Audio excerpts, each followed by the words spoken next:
This is Conversation 11, and this is the beginning of the end of SOS and Jerry's career, as the state's attorney's office and the FBI open investigations. But was there a single event that brought the scrutiny? Let's start at the first. We'll call it the insurance scam. SOS member John Brzezinski is transferred to an FBI special task force and gets issued a car. So what does John do with his personal car? Well, of course, he reports it's stolen so he can collect on the insurance. But where does he hide the car? He hides it inside the secured parking facility at Home Square, a location where police inspectors check vehicle plates and registration on a regular basis. This stupid act of greed was enough to squeeze Brzezinski to spill on SOS and wear a wire. My question to Jerry was, did he see any of it coming? Funny that you would say that because I did find out it was coming. Let's start initially how I think the whole thing started to unravel. In effect, one of the guys that had worked on our team, John Brzezinski, was transferred to the FBI Joint Terrorism Task Force. So he left SOS and went to work there. Approximately 2 to 3 months after working there, I came out of roll call and John was in the SOS office. He asked me if we could go to breakfast together, the team and himself, and that if I would mind dropping him off at home afterwards. I said, sure. So we went to breakfast, some small talk, BSing, and normal, just seeing him, nice to see him. I asked him how everything was going at GTTF. He said he liked it, got a take-home car. So far, so good. He said he didn't care for having to wear a shirt and tie, but that wasn't every day. The freedom was nice. The covert vehicle to take home was a great plus. Plus, he was getting overtime every month, guaranteed. So a short time went by after that meeting and breakfast with him, and I get a phone call. At that time, I'm working the desk. Been assigned to the desk because of my CR numbers. Probably was the investigation was starting, and I didn't realize it. But that was the excuse I was given to cool off for a while. So I answered the phone. It was John Brzezinski on the other line. He's like, hey, Jer, I need a favor. I'm like, yeah, what's up, John? And he's like, my car was stolen. I recovered it. I need a report. I said, well, why didn't you get a report when you recovered it? And he said, I just drove it and it died out. So I need a report now. Cleared a hot file.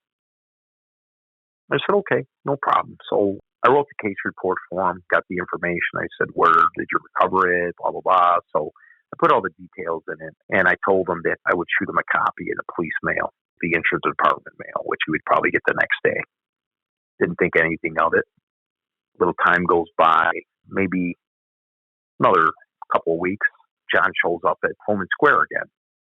See him, I go, what's going on? But he doesn't look right. He looks a little off kilter. Something's bothering him, I can tell. So he says, take a walk with me. We walk, and we're walking out to the parking lot to walk him down to his car.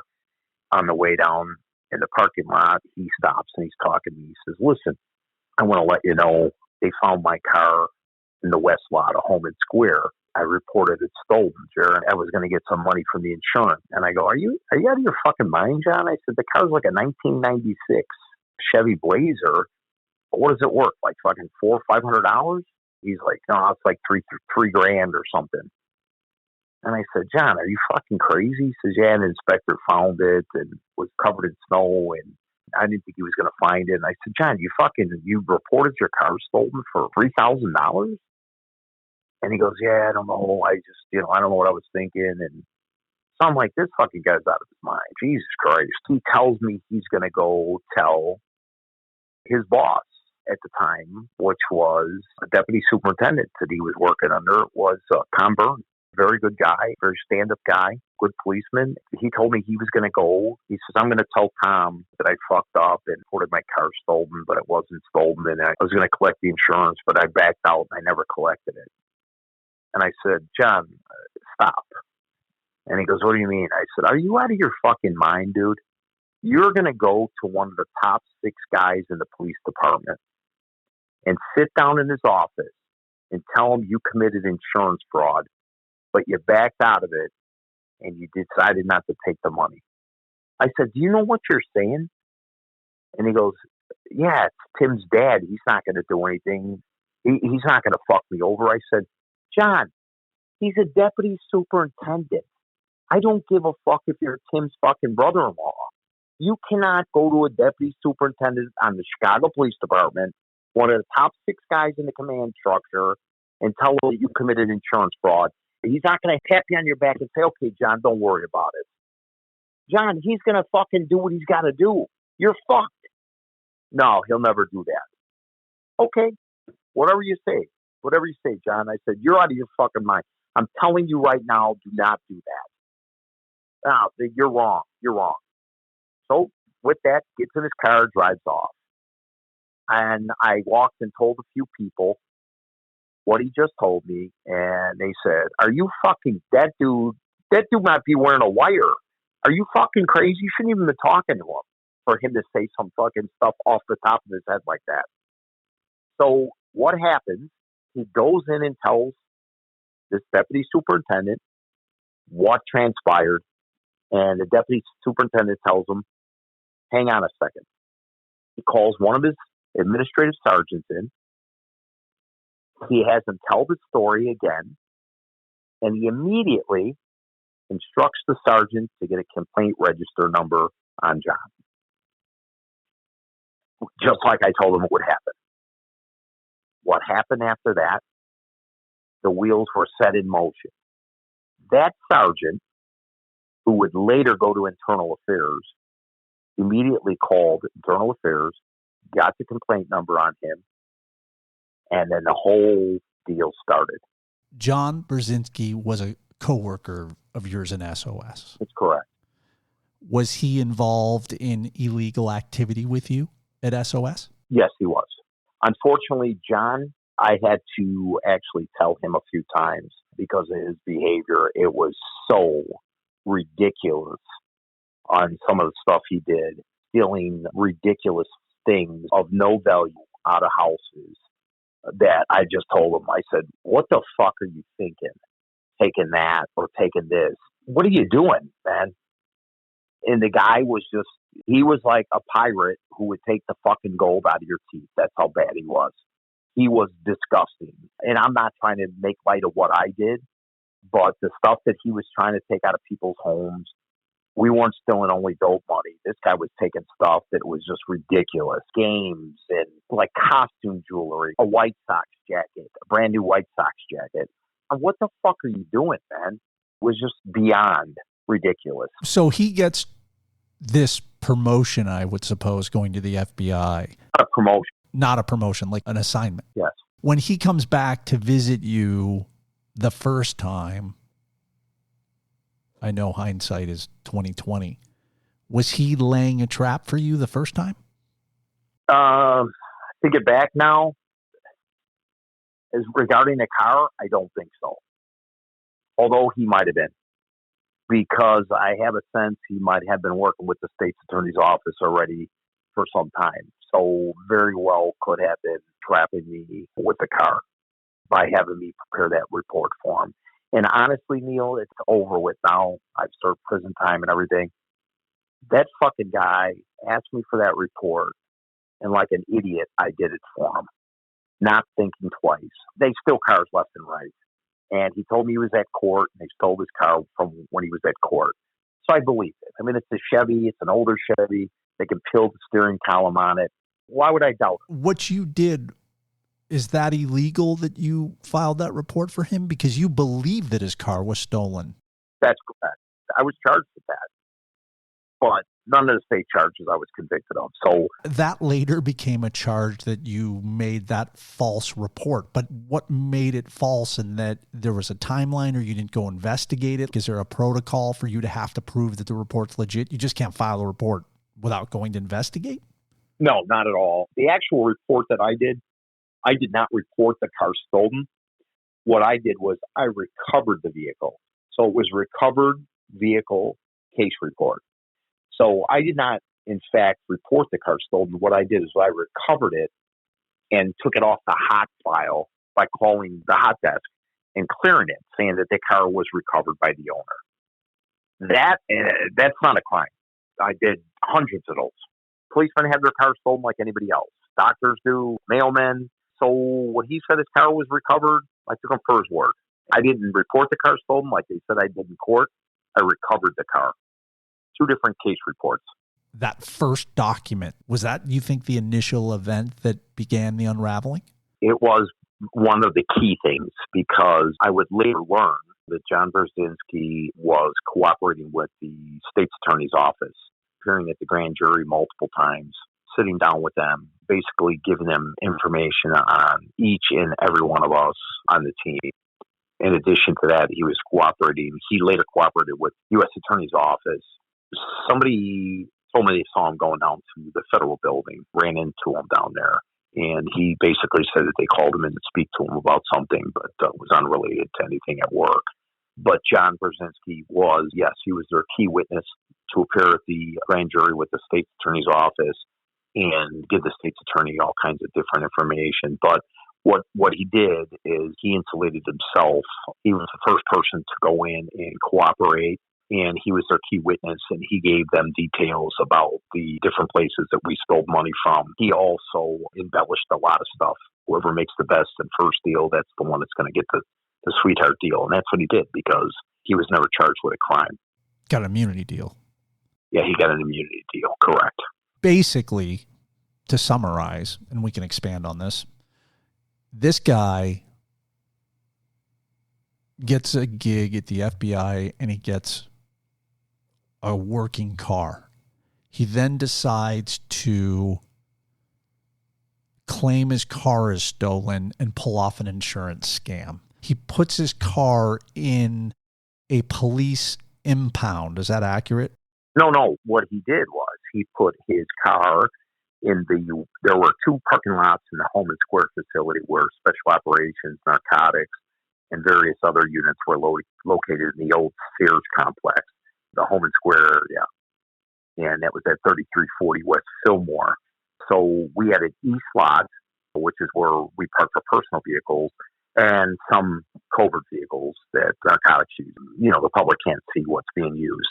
And then the west lot is where all the police vehicles, the marked police vehicles, squad rolls, which are the paddy wagons, and some other stuff were parked. But some other guys sometimes would park over there that worked at the crime lab because it was easier to walk from that lot across to the building to the crime lab.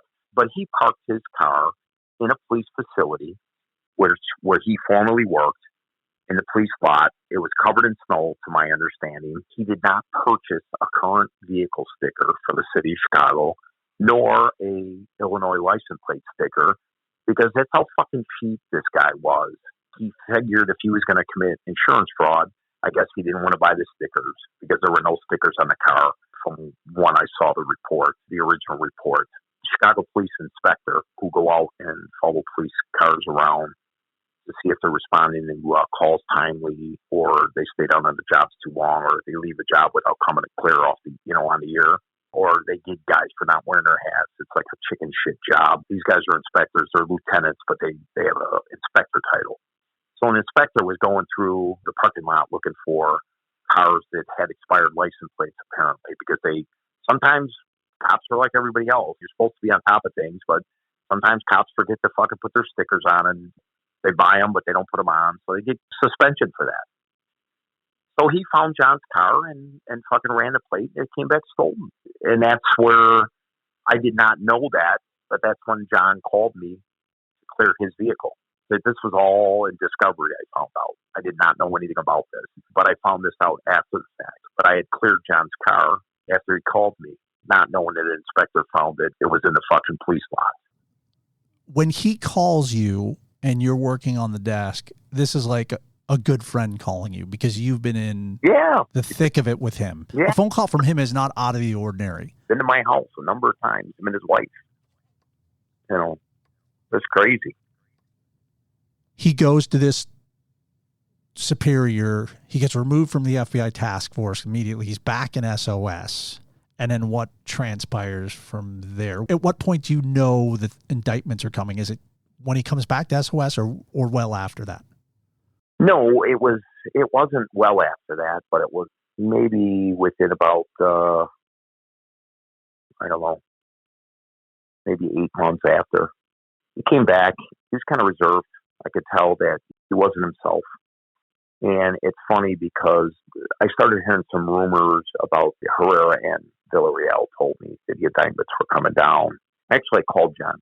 I said, hey, are you around? And he's like, sure, what's up? And I told him I wanted to meet him. So he asked me to meet him at a restaurant. It was actually over on Irving Park Road. And I wanted to know if his father heard anything, because his father's very, very good friend, who was like the very good friend, was like John's godfather. He was a chief of organized crime. His name was Rich Stevens. His father and Rich Stevens were very, very close, Brzezinski's father. Kind of like his godfather or uncle. But anyway, that guy is the one who brokered the deal for John with Internal Affairs and the State's Attorney's Office. He interceded on his behalf, is what John told me. He said that Stevens was working to help him. In relationship to the insurance fraud. That's correct. That's correct. Leading into going to meet him, when you know these indictments are coming or they're hovering, are you concerned? Are you scared? Are you panicked? How do you behave to this stuff? Yeah, very concerned, because anytime there's an allegation where you could be indicted and sent to prison, I mean, of course, I was scared. So I go to meet him. I walk in to the restaurant, and it's pretty crowded, but there's a table wide open. And as a matter of fact, I told him, I said, John, leave your phone in the car. We're going to leave our phones in the car. I don't want to talk. I said, you never know. So I told him, and he did so, but he was probably wearing a wire, so it didn't make a difference. So we walked in, and we were seated immediately. So I sat down. Does this send off an alarm for you? It did, because it was quite crowded. There were a few people waiting, and when we walked in, the hostess took us and sat us right away. Are you in a paranoid mode in general? Are you paranoid, starting to think like, I don't trust anybody, and you're going to kind of like just suss him out? Or do you trust him still at this point? Yeah, so no, I don't trust him, but I want to see, because he's being real elusive about answering my question. What did your Uncle Stephen say? What did he say? And I'll tell you, well, this and that. I said, okay. So I go, and we walk into the restaurant, and we sit down. Busboy brings us water. And I just told the woman when she came, I said, I'll take a cup of coffee for now. Maybe I'll get something. So I'm just looking around a little bit, and I zero in on a table. It's like, there was like an arrow over it. And I see two guys I know that work for the State's Attorney's Office. And I'm like, what the fuck? So I start looking around, and this isn't right. Something's wrong here. And I see another cop sitting there. But the area we're in, a lot of cops live up there. But I couldn't remember where this guy lived. He saw me. We kind of made eye contact, and then he kind of like looked down at his phone, and he didn't like wave or anything. So I'm like, what the fuck? So we're talking, and I'm keeping it real generic. And I said, so did your dad hear anything from Stevens? And he goes, no, not yet. I said, did he reach out? Debbie, I can't remember her name. She was the commander of Internal Affairs. He said, yeah, she reached out. She's playing hardball right now. We're working on it. I said, all right. I said, well, listen, John, I'm going to get out of here because I didn't want to fight traffic on the way home. I said, I didn't want to waste your time. But he said, no. He said, stick around, we'll just bullshit a little bit. And I said, nah, I got to go. So I walked out, got in the car, and I drove away. And I said, this fucking guy, he's got to be working with them, because it was too coincidental to see two state's attorney guys in there. And they weren't state's attorneys. They were investigators. One was a retired policeman. And then there was another policeman in there sitting at another table, all facing. One was kind of like sitting sideways, but they were like kind of facing. And they were all like glancing over. I wasn't being, neurotic, but I knew that he was fucking ratting everybody out, and at least me for sure. What did you do after that in terms of, in general, with your behavior, but specifically, did you take that information and tell anybody else that was in your group that you trusted? Yeah, I did. I actually told Herrera. And I told Jim McGovern. What the fuck? But I told Herrera. Up until then, Herrera wasn't really cooperating with the State's Attorney's Office. He didn't cooperate, I believe, until it was the feds. Why are you laughing? Because he ended up stabbed you in the back? Yeah, because I knew him since he was in high school. I worked with his stepdad. His mom was on the job. I never worked with her. She wasn't much of a worker. kind of a medical role abuser. She was always like collecting money and fucking always off hurt. I think if she had a bad period, she would take off. It was absurd. And his stepdad worked on her team. We stole money together, and here he is wearing a wire on me. I fucking okey-doked myself right into that one because I was so disgusted about Brzezinski. I said, I'm going to kill that motherfucker. And that's all I had to say. Because with the FBI and the U.S. Attorney's Office. So after this Brzezinski lunch, or when you have this quick cup of coffee, you go to Herrera. Is that the beginning of Herrera? At that point is not working with the feds. You think he isn't, but you provide him this information because you trust him, but you feel like this started to turn him. Yeah. And he was looking for an out as well? Yeah, and then his mother, I later heard it from his stepdad, deceased, passed away from cancer, but he made it clear to some of our mutual friends that him and I had, Kevin and I had, that were also policemen, that he had nothing to do with it, that it was all his mother pressing this. Meaning she knew her son was in a shit ton of trouble, yeah, and better to throw yourself at the mercy of the court than... Mm-hmm. And we'll get to Keith later, but he obviously was in thick as well. Mm-hmm. He was committing crimes, he was stealing, he was invading homes, all of it. Mm-hmm. No one in your circle was innocent of any of this behavior, were they? One person, and it was a shame. Her name was Meg Hopkins. She never took a penny. She got rickrolled. Honestly, she did. She had nothing really as far as like corruption goes. She was not involved in anything. She was with us, and most of the time we'd have her just watch the prisoners. It's a shame. It really is. For some reason, they screwed her over too and indicted her and forced her to resign and take conviction. All the individuals Brzezinski started the ball rolling on, and then they all started to cave and appear in front of the grand jury. And I guess the grand jury, the state's attorney's ultimate goal was to get me. Did you have a sense that you were the primary target? I did. Why? Well, I was the most senior guy, most decorated guy out of the group. They made me the ringleader. And the reason for that is because every one of these guys made me the ringleader. So I was the ringleader, and that's what the state's attorney ended up making me, the ringleader, and so did the U.S. attorney. They said I led the rogue group of cops. I was a patrolman. I had no control. These guys were mad. I stole money. We turned in millions of dollars in narcotics, never sold drugs or put those drugs or guns that we recovered back on the street. They were always inventory destroyed by the police department. We did, in fact, steal money, went in houses without search warrants. So we broke the law. But unfortunately, I wasn't there all the time. And some of the stuff that these other guys did, that was a little overboard. Herrera, he was one of them. His partner, who's deceased, was a young guy, and they constantly would beat on people for no reason. Handcuffed, of course. They never did it when they were on handcuffs. They were constantly heavy-handed. And if you looked at Herrera, he was built like a little girl. He was 5'7", maybe 120 pounds at the most. Pretty much a coward. He would beat on people for no reason. Pissed me off to no end because I just told him and his partner constantly. I said, you're bringing fucking heat on us with these brutality charges all the time. When you were stealing money and you brought that money back to wherever you were going back to, was money going up the ladder to people above you? No. There were guys that insinuated that. There were guys on my team that insinuated that. They said that my Lieutenant Jake Blake was actively taking money. We were kicking back to him and the sergeants. None of that was true. I don't know if they were trying to embellish to make their cases better or to act like they knew more than they did, but absolutely not. Jake Blake was my lieutenant. I also worked for Trent Bossy. My sergeants, like Jimmy Eldridge, some of the other sergeants, they never, ever took a penny. Not a penny. So I think these guys said that just to make themselves look better or to see if they can get a better deal. I don't know what more of a fucking better deal they could get, because none of them served prison time except for me.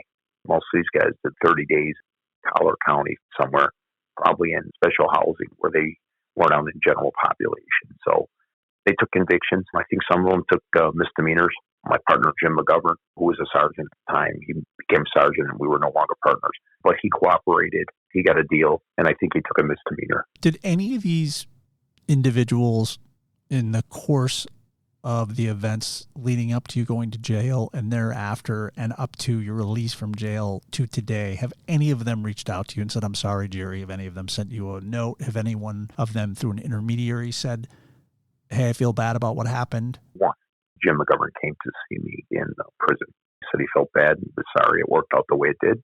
I said, fine. For him to come and see me was a lot. So, but none of the other ones. And honestly, Neal, I wouldn't want an apology from those guys anyway. I mean, who cares? I couldn't believe they did what they did and then, bailed out and took cooperation agreements.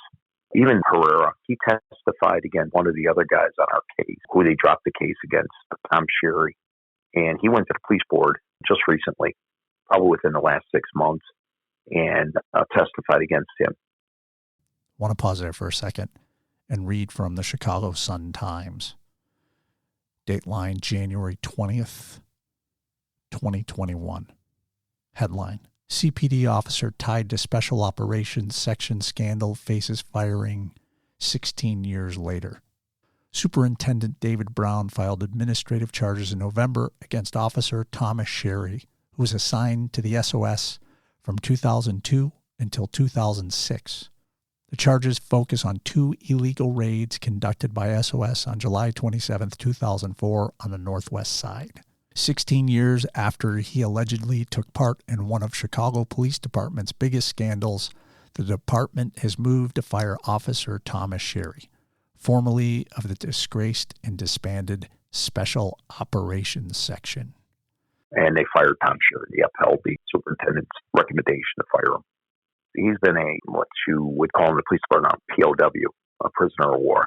So what that pertains to is a POW. You're talking about Sherry. That's correct. So, was fired. Yeah. So as a POW, that's the acronym they use. But truly, you're not working the street anymore. They strip your police powers. You're on answering phones. You get your full pay. But you are not a sworn police officer as far as police powers go. So let's go back to Brzezinski. Is that the trajectory of your engagement with him? So it's the insurance fraud. It's him coming to you to try to get advice from you about going to a superior. Then it's a lunch where he's wearing a wire. Is that the end of you engaging with him directly? Yes. I never saw John. I actually never saw anybody again after that. After the indictment, after being in Cook County Jail with Herrera, Sherry, and Suchaki, I would see some guys in passing in court at 26th and Cal. Small talk. Hey, what's up? That's it. There was no conversations. And once I found out that these guys were all cooperating, that was the end of that. I didn't have anything to say to them. If you just shut up and never talked to Herrera, after you left Brzezinski at that coffee shop and you never talked to Herrera, if, do you think they would have still gotten you? Yes, because they would have. I don't think they would have been able to put the case on. There's legal precedents that they fucked up and did. I think it was called Garrity issues. What they did was they let the same lawyer represent like 6 or 7 of them in front of the grand jury. You can't do that. The same lawyer from the police union. And in addition to that, everything was fucked up. The state's attorney's case was completely fucked up. They did all kinds of stupid shit. Did they bring you in front of the grand jury? No. No, because I basically told them, no, thank you. When they told me about cooperating this, I said, no, I'm good. No, thanks. What was like your biggest regret of this part of the process? I don't know that the Brzezinski lunch or coffee is a demarcation line, but for the sake of this conversation, let's just say it is. What's your biggest regret after Brzezinski? If you could do it over again, what would you have done? Talking to Herrera again. If you never talked to Herrera, do you think you would have gotten convicted? I don't know, Neal. I think they would have asked me to make a deal with them, and I don't know what my lawyers would have did. I don't think they would have been able to put it on. Is there anyone that's equal to you in all of this? I know you were the ringleader, so to speak, but is there someone close that got away or never said anything and escaped out of it because they just locked down? Yeah. His father was partners with the Cook County judge that we appeared in front of. So the judge's father and his father were partners. So conveniently had his case dropped. It was impossible to drop his case, okay? Because first of all, his fingerprints were the only ones they recovered on a box of dope that we fucking took and gave back to a guy who gave it to a kid. His were the only prints on the fucking box. Expand on that. We went and arrested a kid named Juan Castro, okay, up on the north side. And the kid was a young kid. We got him with a gun and a kilo of cocaine. He had no criminal background. And I said, give me the guy who gave you the dope, the bigger guy, and I won't take you to jail. So he did. So we went to a guy on Harlem Avenue, North Harlem Avenue, up in the 25th District. His name was Juan Hermosillo. And we went to his house, and we searched. It was loaded with like fucking drug paraphernalia, scales, and all that stuff. John Hurley found 40,000. So, but it was pretty funny, Neal, because supposedly, and I believe it, there was 40,000 supposedly taken out of there, but I got 4,000. So somebody didn't add up right. Somebody didn't count right. John found the money, but Hurley was known for doing that. So was Brzezinski. They never fucking split it equally. Was there a rule amongst you guys that the bounty was split equally? So like if there's 100 grand and there's how many guys? 10 guys, it's split 10,000. 10 apiece. Yeah. How would that money be divvied up? Where would you do that? One time we went to Aurora's house or apartment. Another time we just did it after work. We put it in somebody's car and then did it after work somewhere. But it was never on the scene. So we brought that kilo back because I was trying to squeeze that guy. Give me where he got the kilos from. And he had that kilo in a Nike shoebox the whole time. And he never relinquished control of it. So his fucking fingerprints were all over that box, Neal, and the kilo, because he handled it. So how can they drop that case? Let me be clear about this so I understand. Because you were trading up with the kid and the kilo for the bigger guy, that was illegal behavior. You should have taken the kid and the kilo and gone to the station. But was involved with this and had his hands on that box. How did that end up in evidence? Like, how did it get dusted for prints? We inventoried it, and the state's attorney dusted it. They went and pulled it out after when they indicted us, because it's kept in evidence for like a year or something. And when they fucking went, it's actually probably was longer than a year, because the court case goes on. They went and had fingerprinted it. The state police fingerprinted it over at the crime lab on Roosevelt Road. His were the only fingerprints. They fingerprinted me, Neal, I told you this, right? They fingerprinted me 4 times. They had me keep taking off work. My buddy hired me. The one day I went up there, I had an argument with one state's attorney. He was the chief of the criminal division. His name's Scott Cassidy. He was arrested at the gambling boats. He was drunk in Joliet. And he told them I was Cook County State. They didn't give a fuck. He was being a jagoff. He was drunk and they arrested him. I want to stop here. Read an article from the Chicago Tribune. Headline: Casino charges dropped against Cook prosecutor. Will County. Citing mitigating circumstances, the Will County State Attorney's Office Thursday dropped misdemeanor trespassing charges against a high-level Cook County prosecutor. As a result, Assistant State's Attorney Scott Cassidy returned to his post as chief of the Special Prosecutions Bureau.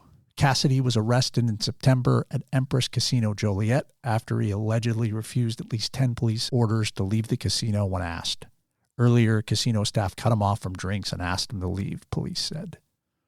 I go up there to get fingerprint, and I said, how many fucking times are you guys going to bring me up here to fingerprint me? I said, what the fuck? I said, you're wasting your time and my time.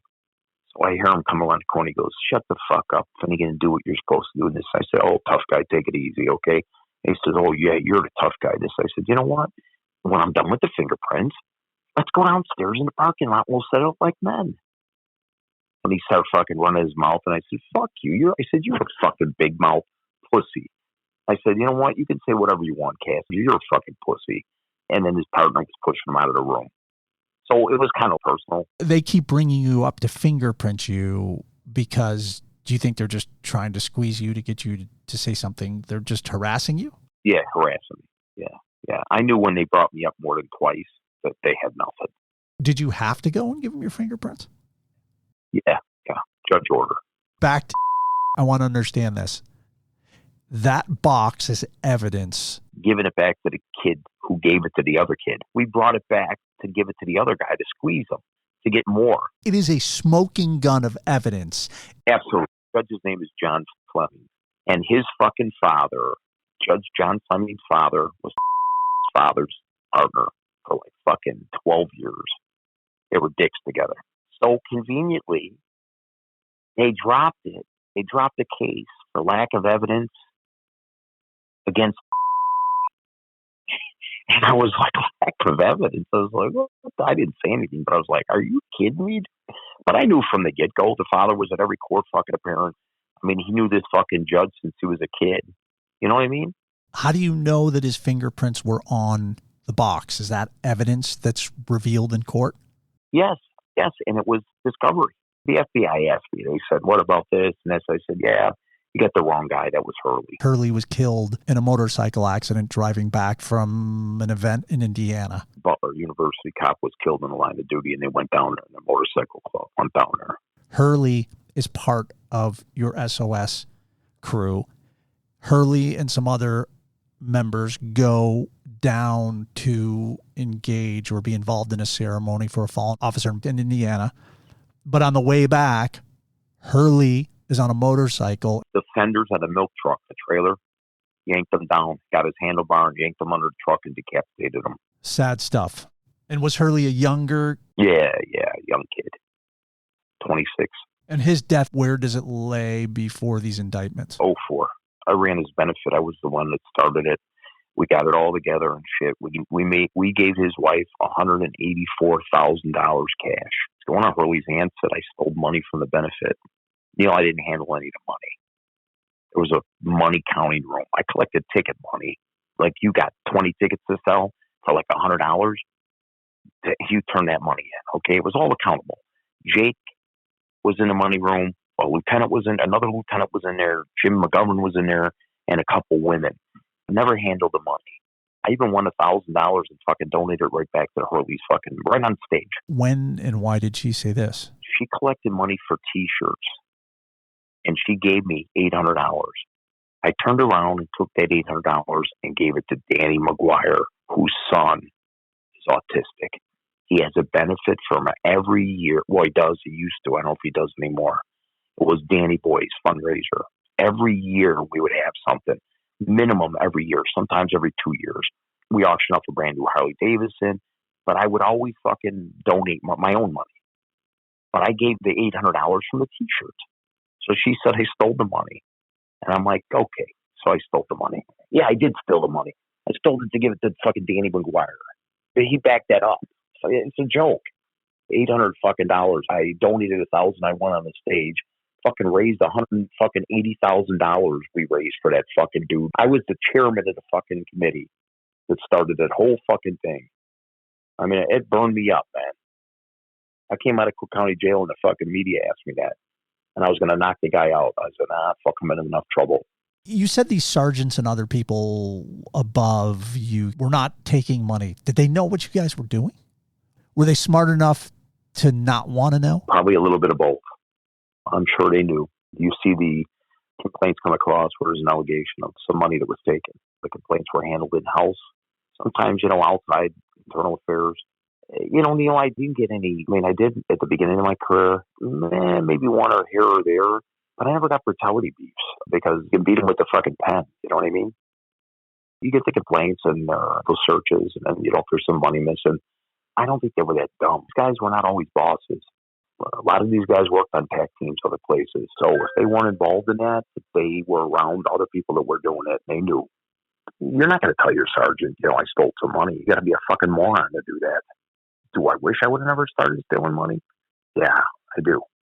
Ruined my career, ruined my life, and I lost my freedom over it. I'm not condoning it or making it, but it's just people are people. I gave in to greed, but I wasn't the only one. There were a number of us. And I met a lot of other guys on the job in different places I worked that were doing it. nothing to be proud of. I know this sounds stupid, Neal, and it's against the law, but I just thought it was like normal. I went to the 7th District, and I saw it there, and then I participated in there, even Gangs West, and did some there. Not so much, but some. When I went back to 7, it was greater frequency. And if I can say this, we did not go out, Neal, just looking to steal money. We went out to lock up the bad guy, man. If we came across money, we took it.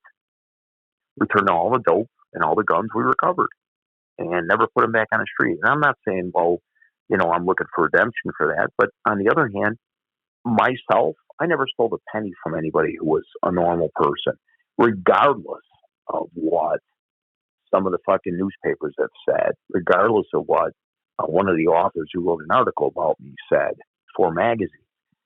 We never took innocent people, never stole people's houses. I never took any belongings out of normal people's houses.